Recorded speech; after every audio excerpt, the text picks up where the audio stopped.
한국직업방송 투데이 잡스 3.0 구독과 좋아요 부탁드립니다. 네, 오고 가는 수다 속에 피어나는 인사이트 뉴스는 네모다. 오늘은 뉴스는 역사다로 함께하겠습니다. KJ 인문경영연구원의 임용환 박사님 모셨습니다. 어서 오세요. 네, 안녕하세요. 네, 영화 서울의 봄 인기가 굉장히 뜨겁습니다. 그래가지고 많은 분들이 봤냐 안 봤냐 물어보시고 어디서 분노했냐 뭐 이런 얘기들을 많이들 하고 계시는데 영화가 주목을 받으면서 독재나 쿠데타라는 단어에 주목하시는 분들이 굉장히 많은데요. 역사에는 쿠데타로 권력을 잡은 사람이 수없지 많지 않겠습니까? 그러니까 원래 전근대 시대에는 사실 권력은 정글의 법칙이었어요. 정글의 법칙? 그렇죠. 뭐 전쟁이든 정복이든 반란이든 이기는 면 영웅이고 지면 반역이고 이런 구조로 왔었는데 문제는 이제 민주주의가 시작되고 선거라는 그러니까 우리 기준의 정상적인 국민에 대응하는 어떤 방법이 나온 다음에 군이 개입해서 의회를 해산한다거나 네. 이런 경우를 이제 우리가 이제 쿠데타라고 하는데 네. 어떻게 보면은 정글이 도시가 되는 과정에서 이제 과도기적인 현상으로 나타나는 거죠.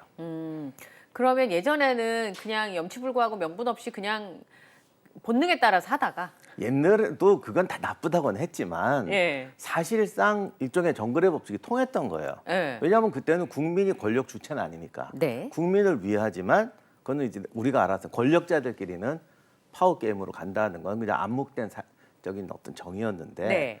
우리가 아시다시피 이제 민주주의 시민 선거제도가 나오게 되니까 국민이 이제 선택해야 되는 구조로 바뀌었잖아요. 네. 그러다 보니까 이제 쿠데타라는 문제가 이제 새롭게 등장을 한 거죠. 예.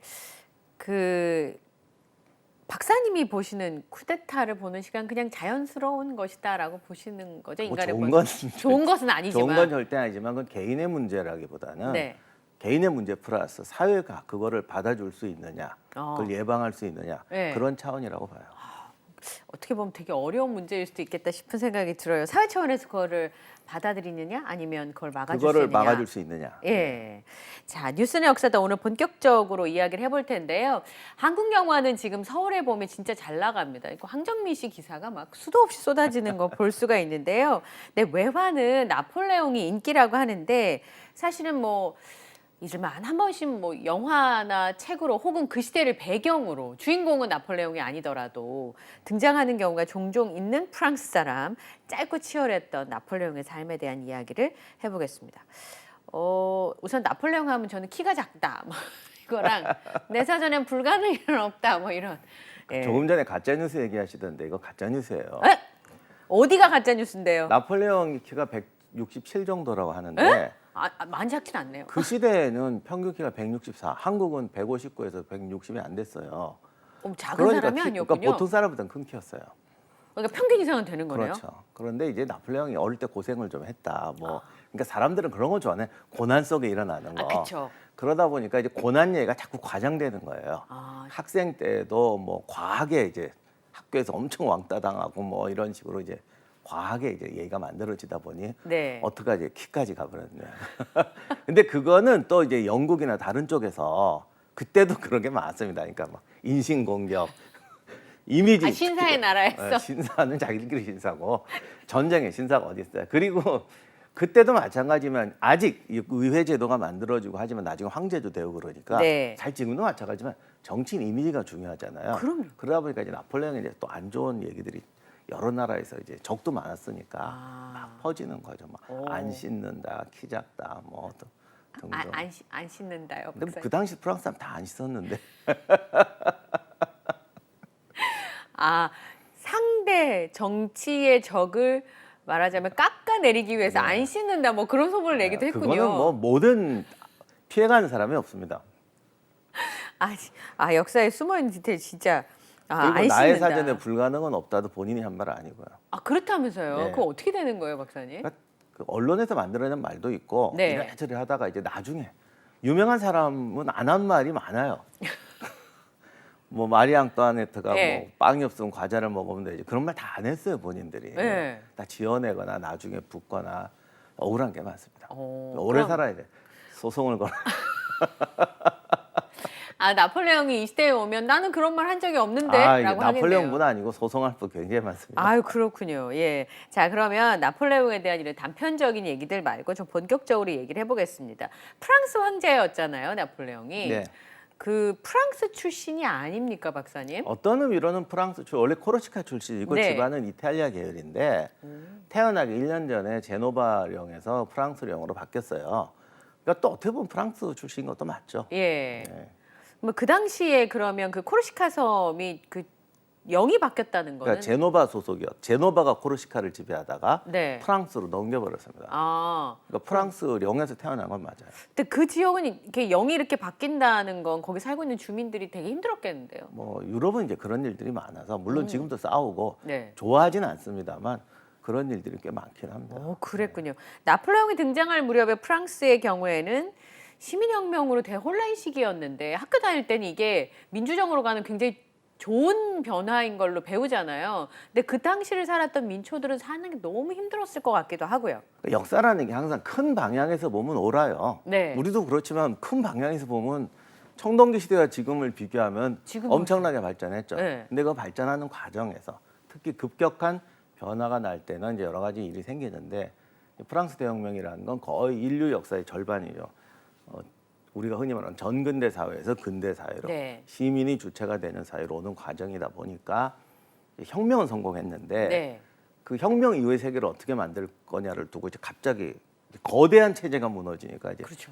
난립을 하게 되니까 그 과정에서 그야말로 피해 숙청이 벌어지고 뭐 예. 음모 이런 게 굉장히 많아서 예. 굉장히 이제 혼란스러운 구조였죠. 예. 뭐 귀족, 왕당파, 뭐 부르주아, 프롤레타리아 중에서 급진파 정말 다 죽이자 뭐 이제 프롤레타만 그런 게 아니라 그건 이제 부르주아 이제 프롤레타 연합 이제 급진파들은 뭐 그냥 죽이자. 그 유명한 왕족들은 뭐 다 씨를 말려요? 뭐 아니 뭐 왕족만 씨를 말리는 게 아니라 뭐 기분 나쁜 소리 하더라도 다 없애면 킬링필드 비슷한 구조가 나오게 되는 거죠.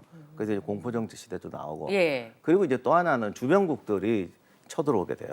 왜냐면 혁명을 막아라. 그래서 들어오게 되니까 국민들이 두 가지를 요구하게 되는 거예요. 일단 강력한 힘. 네. 그리고 강력한 힘을 가지려면 나라가 안정이 돼야 되잖아요. 그렇죠. 공포정치 충격도 컸고 네. 그러다 보니 안정과 힘 예. 이러다 보니까 이제 나폴레옹의 군부 쿠데타와 나폴레옹의 어떤 전쟁 영웅이었으니까 네. 인기가 확 올라가게 되는 거죠. 아까 말씀하신 것처럼 그 사회가 그거를 받아줄 수 있는 상황이냐 아니냐가 사실은 어떤 권력이 시작되었을 때 되게 중요한 건데 프랑스 대혁명 시절에 우리가 생각할 때는 시민들이 민주정을 만드는 과정에서 정말 필요한 일이라고 생각했는데 그 당시 살았던 사람들은 지금 포퓰리즘이나 이런 것처럼 이제 본성에 따라서 그런 부분들을 선택하게 되는 거네요. 그런 것도 있죠. 그리고 사실 프랑스는 선진국이었으니까 이 과정을 빨리 겪은 거예요.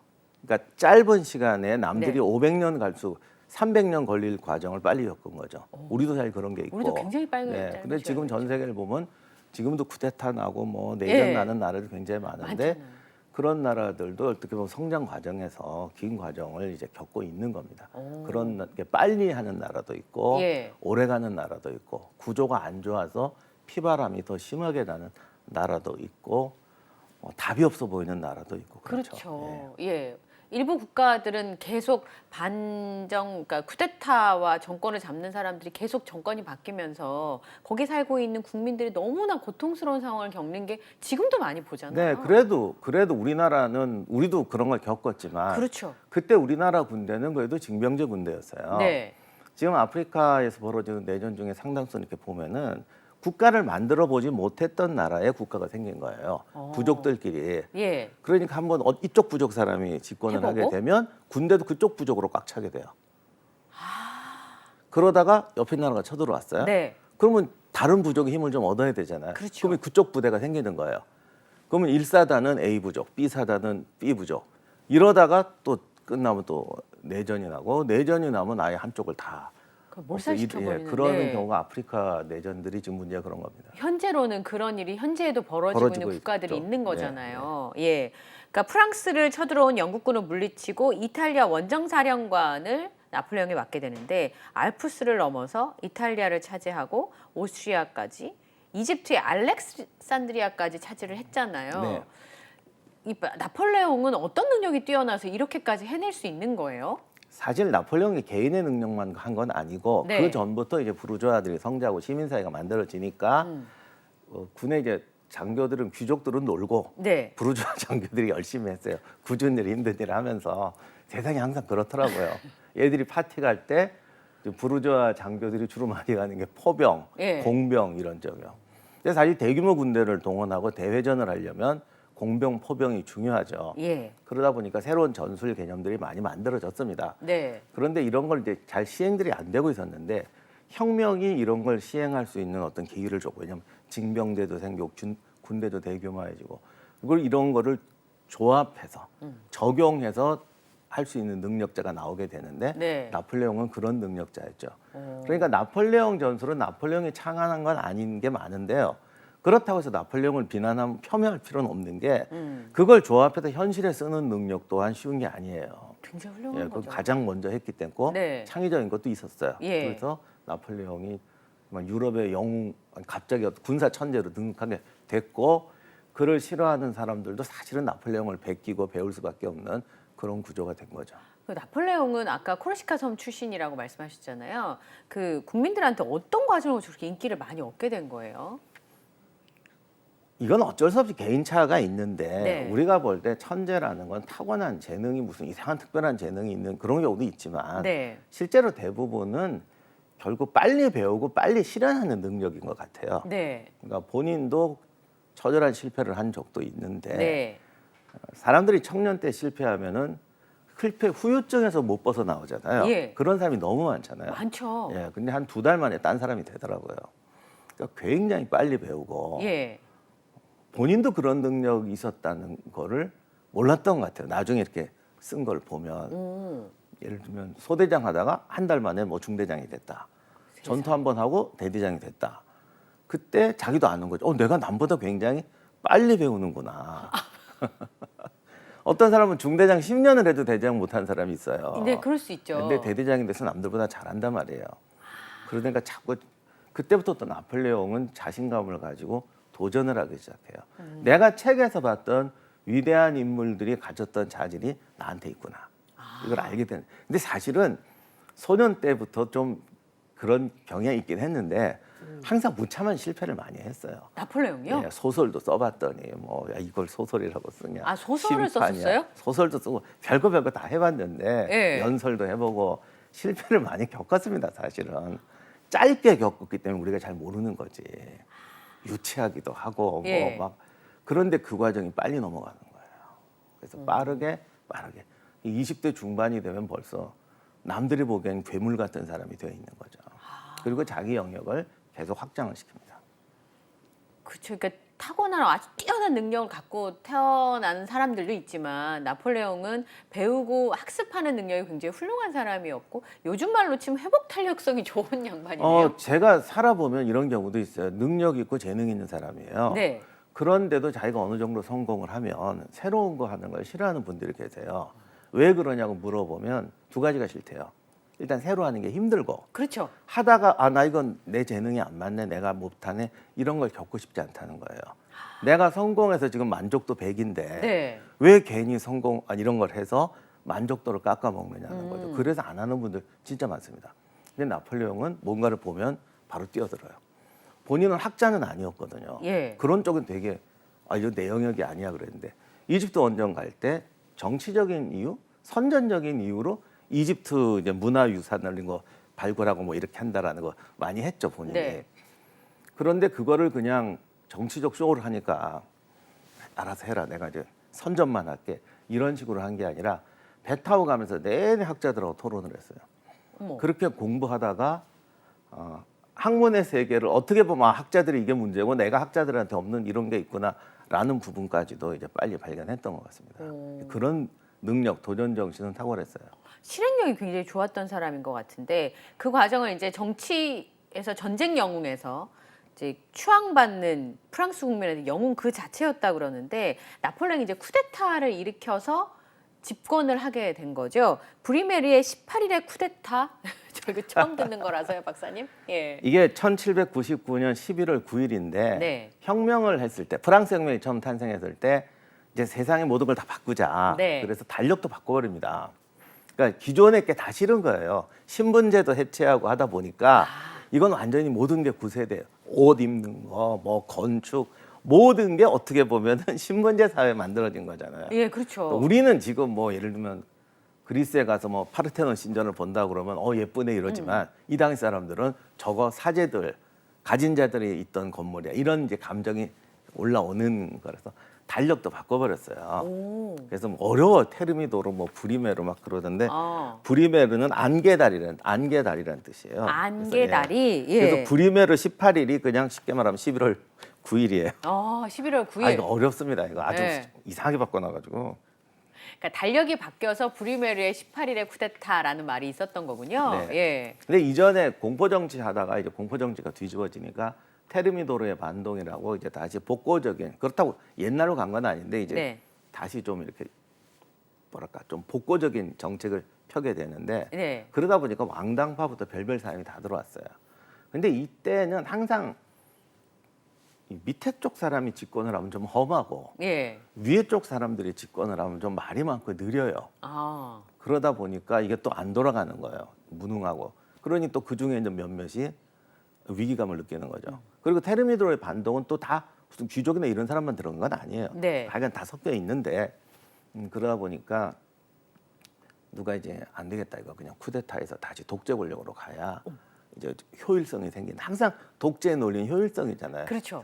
그래서 군대를 동원해서 의회를 제압하고 이제 삼두 정치 같은 거, 네. 로마에서 했던 삼두 정치 같은 거 하자. 네. 이렇게 돼서 당시 떠오르는 전쟁 영웅이었던 나폴레옹을 속된 말로 꼬셔요. 힘이 필요하니까. 예. 그런데 나폴레옹이 그 쿠데타를 일으킨 다음에 자기가 제일 통령이니까 카이사르가 돼버린 거죠. 오. 그리고 5년 후에 이제 황제가 되어버립니다. 그래서 원래는 쿠데타의 꼭두각시 좀 심하게 말해서 그런 거였는데 얼굴마당 같은. 뭐 얼굴마당까지는 아니죠. 군대를 갖고 있었으니까. 그래도 힘이 있으니까. 그래도 제가 뭘 하겠니? 너 요미 태세라. 내가 정치는 영의정이 해야지. 예. 참모총장이 무슨 정치를 하느냐? 그런데 웬걸 영의정 쫓아내고 자기가 제 최고 권력자 자리를 차지하더니 황제까지 돼버린 겁니다. 네. 그 나폴레옹이 프랑스에 굉장히 많은 것들을 바꿔나갔다 그러는데요. 그 프랑스 혁명의 이념이 담긴 법전을 만들었다는데 그게 나폴레옹 법전인가요? 그 프랑스 근대 민법 또는 근대 형법사, 근대 법사에서 예. 이 나폴레옹 법전은 굉장히 중요하죠. 최초의 근대식 법전이라고 하죠. 네. 그래서 나폴레옹이 황제가 되긴 했지만 네. 그렇다고 구체제로 돌아간 건 아니었어요. 뭐 신분제를 부활한다거나 이런 네. 건 아니고 나폴레옹은 이런 거예요. 혁명을 해서 네. 새로운 사회를 만들어야 되는데 이게 너무 세상이 혼잡하지 않니? 너무 여러 세력들이 우리도 난립하니까. 그거 많이 옛날에 겪었잖아요. 많이 겪잖아요. 정의로운 지금도 이거 지지하는 분들 꽤 있잖아. 이런 분들. 예. 정의로운 독재자가 나타나서 예. 정의를 시행하겠다. 그래서 그 증거로 만들었던 것이 새로운 형법, 새로운 법이었던 나폴레옹 법전이었습니다. 그래서 사실 나폴레옹 법전을 나폴레옹도 100% 실천은 안 했어요. 네. 근데 그거는 나쁜 뜻으로 볼 수도 있지만 예. 한편으로 말하면 지금도 프랑스 법에서 나폴레옹 법전인데 별로 수정이 안 됐다고 그래요. 그만큼 이상적인 어떤 근대 사회의 기본적인 법전을 만들었기 때문에 이상과 현실의 괴리 정도 또는 뭐 우리가 나쁘게 말하면 이상과 개인의 탐욕의 괴리라고 할 수도 있지만 우리가 또 긴 역사를 보면 적당한 법을 만들어 놓고 실천하는 것과 이상적인 만들어 놓은 법을 놓고 그 길로 가는 과정이 있는데 나폴레옹은 그래도 후자였던 것 같아요. 그리고 이걸 나폴레옹 법전이라고 하는 게 학자들 한 2달을 토론을 시켰는데 네. 저도 공부하지만 정말 말 많거든요. 정말 안 돼요. 별거 갖고 싸우는데 예. 보다 못해 자기가 들어갔어요. 어. 그래서 타타타타타 하는데 교통 정리를 기가 막히게 했다고 그러더라고요. 굉장히 머리가 좋은 사람이었나 봐요, 진짜. 그러니까 이집트 갈 때부터 슬슬 예. 학계에 발을 디디기 시작하더니 학자가 된 건 아니지만 네. 그런 부분에서도 이제 제어력을 가지게 됩니다. 이해도가 굉장히 높군요. 어떤 사안에 예. 대해서. 그래서 나폴레옹 법전이라는 이름이 들어가는 데는 본인도 기여한 건 확실하기 때문에 그렇죠. 이름은 잘못된 건 아니라고 생각해요. 예. 근데 이제 아까 말씀하신 것처럼 인기가 많았던 정치인의 한 사람이었을 때는 국민들이 지지를 해줬을 테지만 지금 말씀하신 것처럼 그 독재자가 되고 스스로 황제의 관을 쓴 나폴레옹에 대해서 프랑스 국민들은 처음에는 어떻게 반응을 했을지 그 이후에는 또 어떤 반응을 보였을지 궁금하네요. 처음에는 정말 열정적인 반응을 가져왔고 특히 이제 그때 얘기를 뺐습니다만 전쟁 중이었으니까요. 네. 그리고 전쟁이라는 건 지금도 그렇지만 예를 들면 방어 전쟁과 공격 전쟁이 있는데 프랑스가 외적을 물리치고 방어할 땐 영웅이었는데 그렇죠. 뭐 이탈리아나 이집트 원정 갈 때는 그러면 국민들도 싫어하지 않았을까 네. 이렇게 생각하는 분이 계신데 사람들은 굉장히 이기적이기 때문에 그것도 결국 방어 전쟁이고 우리가 부유해져야 적을 막아낼 수 있다 이런 식으로 금방 바뀌어요. 그러기 위해서 뭐 인기는 처음에 한없이 올라갔죠. 예. 근데 이제 요즘 현대 비판적인 학자들은 결국 나폴레옹이 황제가 돼도 프랑스 군인을 누구보다 많이 죽이지 않았느냐. 러시아 원정 가고 네. 그 뒤로 계속되는 전쟁으로 인해서 결국 나폴레옹은 프랑스 국민에게 평화와 안정을 가져준 게 아니라 더 많이 죽였다. 네. 공포 정치 때 만 명도 안 죽었다는 뭐 설도 있는데 또는 뭐 방대 학살 20만 이런 얘기 하거든요. 네. 그런데 나폴레옹이 죽인 사람 더 많아요. 물론 전쟁을 했으니까. 자기 프랑스 국민만 네. 다른 나라 국민 죽인 건 빼고 이렇게 보면 결국은 안정과 평화라는 말로 국민을 더 위험한 세계로 끌어들인 게 아니냐 이렇게 비판하는 사람도 있죠. 네. 그런데 지금도 나폴레옹 존경하는 사람들은 꽤 있고 예. 프랑스에 가면은 앵발리드라고 지금은 이제 거의 군사박물관으로 되어 있는데 네. 거기에 동서남북으로 묘지를 놓을 수 있는 거의 4명밖에 못 들어가요. 그러네요. 둥근 데 딱 있는데 네. 거기 하나가 조세핀 자리고 하나가 나폴레옹 자리예요. 두 자리를 네 개 한 중에서. 자리는 이제 보방이라고 유명한 그 성벽 설계자. 네. 한 자리는 지금도 비어 있습니다. 의외로 또 지금도 나폴레옹 존경하는 사람들은 또 많긴 합니다. 프랑스 내부에서는 여전히 그러면 그 존경받는 인물인 평가가 더 많나요? 아니면 독재자 이미지가 더 클까요, 박사님? 글쎄요, 근데 그거는 어떻게 보면 시대성이라는 걸 생각해야 되기 때문에 네. 나폴레옹 존경하는 사람들이라고 나폴레옹이 했던 어떤 부작용 같은 거를 인식을 못 하겠어요. 근데 그런 것에 대해서 어떻게 생각하느냐의 네. 차이인데 어떤 분은 이렇게 말하죠. 자유와 평등이 프랑스 헌법, 나폴레옹 법전의 기본 정신이라고 하지만 본인은 네. 자유와 평등을 안 했지 않느냐. 어. 그러나 누구는 또 그게 나가는 길을 닦았으면 되지 않느냐. 예. 그 길이 피로 덮였지 않느냐. 예. 그 길이 피로 안 덮인 역사가 있느냐. 뭐 이런 식의 해석들로 지금 싸우고들 있습니다. 예. 그런데 결국 과거의 인물은 내 기준에서 보느냐 그 어떤 역사적 과정 속에서 이해하느냐의 차이인 것 같고 예. 그 역사적 과정에 대한 이해도 학자들도 다르고 하기 때문에 예. 우리들이 뭐 다양한 생각을 좀 이제는 어느 게 옳다보다 예. 사람들이 저렇게 생각할 수도 있다. 좀 이런 걸 이해하는 게 필요한 것 같아요. 예. 그것만이 민주사회가 유지되고 쿠데타가 안 나고 예. 그런 쿠데타가 필요 없고 불가능한 사회로 만드는 길이 아닌가 싶습니다. 내가 아니면 다 틀렸어라고 네. 생각하면 나 아니면 안 되니까. 그렇죠. 그럼 효율성을 위해서 권력을 몰아줘야 되는 것이고 네. 이런 불평과 싸움과 갈등의 가치, 다양성의 가치를 이해하고 서로 용납하며 더불어 살아가. 근데 신념이라는 건 바꿀 수 없는 거예요. 네. 저도 그렇죠. 저 사람의 의견에 대해서 저분이 아니라 저 사람의 의견에 대해서 제가 동의하는 건 근데 많은 분들이 자꾸 착각을 하는 게 예. 이 회의 같은 우리가 뭐 학문 토론 같은 걸 하면 서로 절충을 하라고 그래요. 예. 근데 학자가 신념을 어떻게 바꿔요? 저도 수십 년 공부해서 쌓아온 갖게 건데 된? 물 한 방울 떨어졌다고 해서 이거 헐고 다시죠 이러지 않습니다. 그렇죠. 그러나 내가 저 사람의 의견을 받아들이지 않대도 경청하고 솔직히 내 마음속으로는 저게 말이 되냐 그건 가소롭다라고 생각해도 그분의 위치와 그 말을 할 수 있는 그 조건은 존중해 줘야죠. 그 자리를 보존시키는 것과 그렇죠. 내 신념을 바꾸는 건 좀 다른 문제니까. 예, 근데 많은 분들이 그걸 착각을 하세요. 그 자리가 두면 내가 없어진다고 생각해요. 예, 아니면 막 구박을 해야 된다고 생각하는 예. 거예요. 저는 저 사람의 얘기를 내 책에 쓸 마음에 한 줄도 쓸 마음이 없어요. 예. 아니 써줘야 되지 않냐고 생각해요. 아니요, 나는 저 사람 말을 한 줄도 써줄 마음이 없어요. 네. 하지만 너는 학자도 아니야. 이 자리에 나오지 마. 그렇게. 쟤는 논문 못 쓸게. 이렇게는 절대 안 한단 말이에요. 그런 게 공존이에요. 그러네요. 그러니까 나폴레옹 안에 그 두 가지가 다 공존한다는 말씀이신 것 같아요. 나폴레옹 본인도 자기 안에 8개의 인격이 있다고 했어요.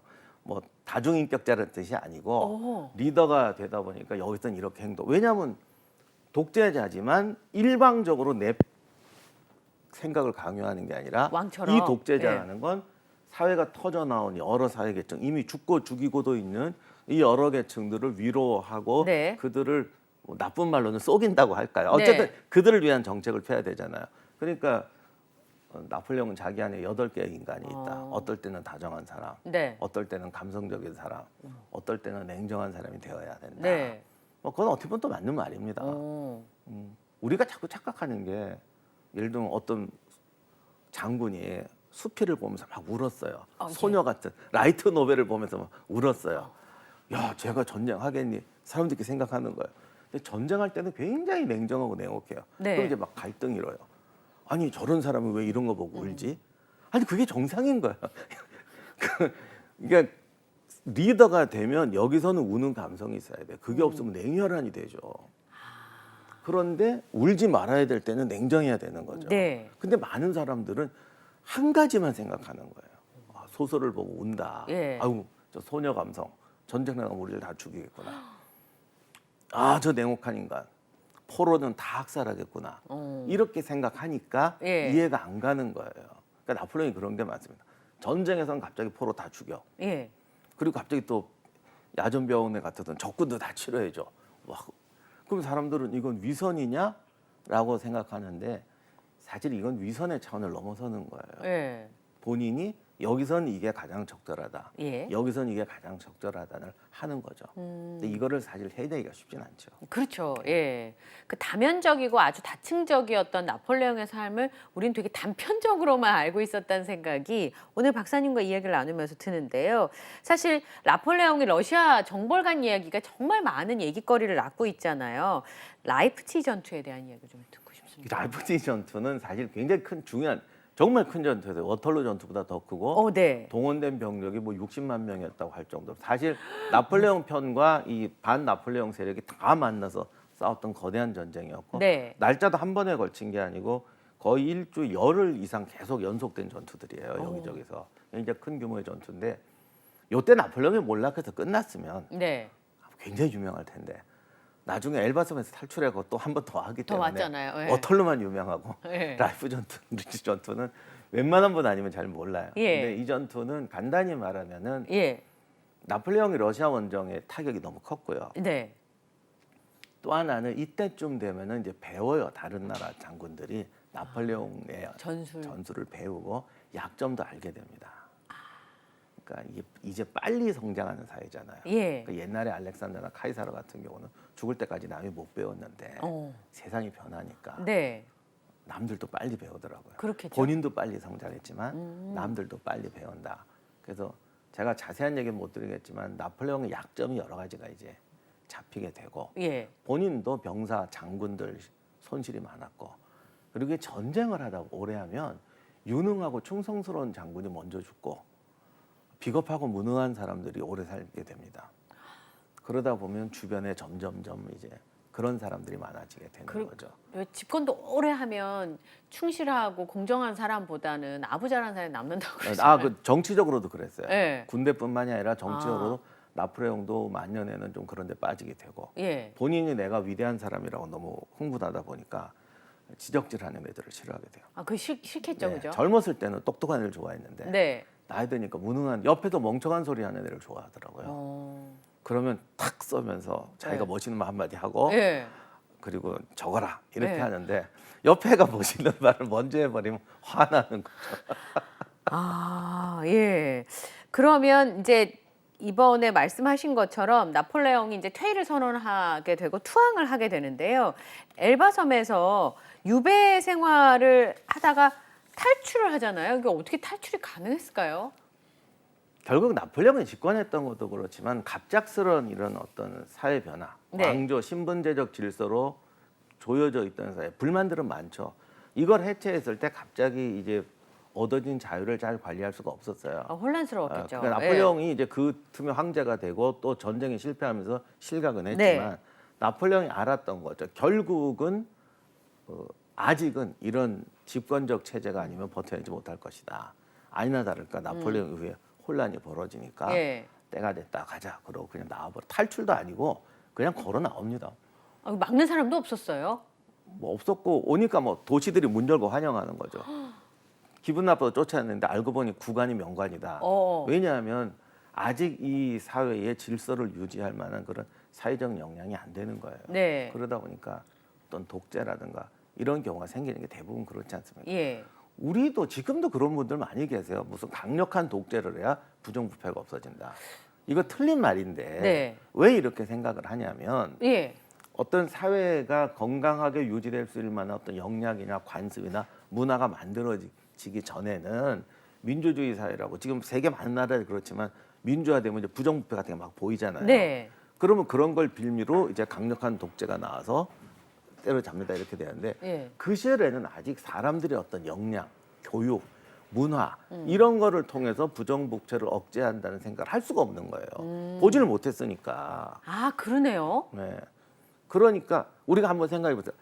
지금 품종 개량이 된 개들을 되게 많이 키우시잖아요. 네. 얘들은 품종 개량이 워낙 잘 돼서 예. 대부분 착하고 사람들 마음에 들도록 행동하게 태어났어요. 네. 그러니까 우리가 저 교감이 되는 거예요. 특별한 훈련을 안 받아도. 야생의 들개를 모았어요. 예. 이거를 먹이를 주고 이러면 이게 될까요? 안 되겠다. 영화에서는 되는데 대체로 안 되죠. 예. 그러면 누군가 강력하게 때리고 뭐 이렇게 해야 되겠죠. 거기에 가서 아니 그러지 말고 같이 쓰다듬고 예. 이렇게 하자라는 말을 못 하죠. 근데 만약 지금처럼 품종 개량이 잘 된 개들한테는 얼마든지 그렇게 말할 수가 있죠. 예. 그러니까 이 시대는 아직 그런 민주적 역량이 갖춰지지 않은 사회다 보니까 본 적도 없고 해본 적도 네, 없으니까. 사람들이 강력하게 통제해야 된다는 네. 생각을 하게 되는 겁니다. 이후에 워털루 전쟁이 진행이 되는 거죠. 네, 네. 네. 그런데 워털루에서 결국 패배하면서 재기불능이 되는 거죠. 네. 그러면 나폴레옹이 나중에 이제 말년을 세인트 헬레나 섬에서 보내게 되지 않습니까? 이 세인트 헬레나 섬까지 보내요? 그러니까 나폴레옹은 사실 항복할 때 자기가 영국을 원했어요. 영국을 간다고? 예, 예. 유럽은 약간 그 상대방 왕들에게 좀 관대한 게 있어요. 서로 왕족들이니까 아, 패배했을 때 왕은 죽이지 않는다 이런 말이 영화에도 가끔 나오는데 예. 이 왼수 그러고 뭐 정말 교수형을 시켜버리면 네. 나도 그렇게 될 수 있잖아요. 그쵸. 그러니까 왕들이 서로 봐주는 게 있어요. 어. 왕은 패배해도 예. 예우는 해준다. 그러니까 뭐 감옥에 보내는 게 아니라 뭐 좋은 성에 보내가서 뭐 그걸 뭐라고 그러죠? 그 유배시킨다거나 어. 이제 그런 식으로 하는 경우가 많아서 네. 나폴레옹은 자기는 영국으로 갈 줄 알았어요. 근데요? 근데 엘바섬에서 한번 탈출했던 게 너무 무서운 거죠. 그리고 자기들도 알아요. 얼마든지 이 혁명은 다시 일어날 수가 있어요. 우리가 지금 조금 오해하시는 게 이때 혁명이 난 나라는 거의 프랑스고 예. 다른 나라들은 연저지 신분제 있고 왕조 체제였어요. 그러니까 제가 어떻게 하다가 뭐 오스트리아에서 영국에서도 만약에 시민혁명 같은 게 난다면 제가 또 어느 날 걸어 나가면서 엘바섬 탈출했을 때처럼. 예, 뭐 런던에서 갑자기 맨체스터로 가면서 예. 시민들이여 내가 왔다 이럴 수도 있다는 생각을 안 할 수가 없는 거죠. 아, 그 정도로 강력한 사람이었네요. 어떻게 보면. 네, 우리가 지금 보면은 나폴레옹의 단점도 많이 알고 네. 뭐 그러는데 그 시대를 살았던 사람들에게는 완전히 새로운 체제였고 네. 새로운 인간형이었고 그들과는 다른 삶을 살았던 사람이었기 때문에 네. 그 공포감과 충격, 마치 반대로 말하면 나폴레옹에 대한 존경 네. 이런 것들이 더 강했던 것 같아요. 그래서 그의 필생의 라이벌이었던 한 사람이 나폴레옹이 죽은 다음에 이런 말을 했죠. 이런 천재는 지구상에 나타난 적도 없었고 나타나지도 않을 것이다. 아. 제가 볼 때는 좀 심한 말이긴 너무 과찬이긴 너무 한데 과찬인데. 그게 틀렸다라고 말하지 말고 네. 그 시대에 살던 사람에게는 이게 정말 화성인 같은 존재니까요. 그래서 그만큼 의식을 하게 되니까 네. 아예 끊자. 네. 고립시키자. 격리를 시키자. 예, 근데 완전히. 죽일 수는 없는 거죠. 어떤 네. 황제를 한번 했으니까. 예. 그래서 찾아서 세인트 헬레나 섬이라는 곳을 찾는데 저도 이게 어렸을 때 이거 세인트 헬레나 지도 한번 찾아보고 정말 놀랐어요. 이런 걸 어떻게 찾았나 싶어요. 아, 유배지를. 예, 이 섬 자체를 이 섬이 정말 완벽한 절해고도인데 어머. 동쪽 그러니까 아프리카하고 아메리카 대륙 사이에 있거든요. 저 바다 한가운데 네, 저렇게. 정말 한가운데요, 저게. 동쪽으로 가면 직선으로 앙골라까지가 한 2,200km. 예. 2,000km 정도. 서쪽으로 가면 브라질인데 3,500km. 저기다까지 데려다 놓기도 쉽진 않았겠네요. 북쪽 저때 지금과 엔진배도 아니고 그러니까요. 독감배인데 어떻게 저기를 가는지 정말 신기하죠. 그러니까 저는 저기다가 데려다 놓는 데만 해도 시간이 그러게요. 보통 많이 네. 걸린 게 아닐 것 같아요. 저렇게. 북쪽으로 가면 가나인데 2,200km. 남쪽은 남극이라 아예 말할 수도 없어요. 그러니까 어떻게 헤엄쳐서 도망 나올 수도 없는 곳이었군요. 보트를 타도 안 되고요. 범선으로 가도 세 척 중에 한 척은 위험한 그런 항로인데 저기다 데려다 놨어요. 아, 끝으로 한 30초 정도 있는데요, 박사님. 나폴레옹 본인은 행복했을까요? 자신의 이 화려한 삶을. 나폴레옹 영화 설명에 이런 말이 나온다 그러더라고요. 세상을 정복한 영웅이지만 아무것도 갖지 못했다. 어구. 근데 제가 역사를 보면서 깨달은 게 있는데요. 위대한 사람은 가지기 위해서 사는 사람이 아니라 남기기 위해서 사는 사람이에요. 이게 제가 그냥 드리는 말씀이 아니라 정말 어떤 목적을 갖고 사느냐에 따라서 그 사람의 행보는 달라집니다. 그래서 나폴레옹도 아마 그렇게 말했을 것 같아요. 네. 자, 임용환 박사님과 함께 오늘 영화 나폴레옹의 주인공인 역사의 나폴레옹에 대한 이야기를 나눠봤습니다. 오늘 말씀 고맙습니다. 네, 감사합니다.